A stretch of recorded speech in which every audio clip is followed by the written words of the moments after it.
অন্যের জন্য শুভ কামনা করলে এটা ফিরে নিজের দিকে আসে, এটা খেয়াল রাখেন। এটা একটা লাইফ হ্যাকস শেয়ার করতেছি, আজীবন কাজে লাগবে।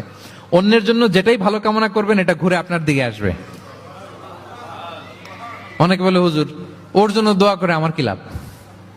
নিজের জন্য আল্লাহ আমারে মাফ করে দাও, আল্লাহ আমারে সমৃদ্ধি দাও, আল্লাহ আমার বেতন বাড়াও, আল্লাহ আমার ব্যবসায় বরকত দাও, আল্লাহ আমার ছেলেরা হাফেজ বানাও, আল্লাহ আমার বউ, আল্লাহ আমার মেয়ে, আল্লাহ আমার আমার আমার সব আমার ভালো আপনি চাচ্ছেন নিজের জন্য, অন্যদের জন্যও চান।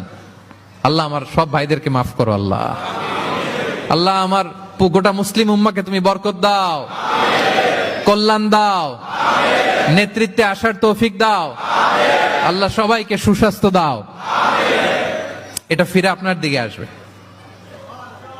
অন্যের জন্য শুভকামনা বহুগুণ বৃদ্ধি হয়ে নিজের দিকে রিটার্ন করে। বিষ্ণু সাল্লাল্লাহু আলাইহি ওয়াসাল্লাম এটাই বলেছেন, মা মিন আবদিন মুসলিমিন ইয়াদউ লিআখিহি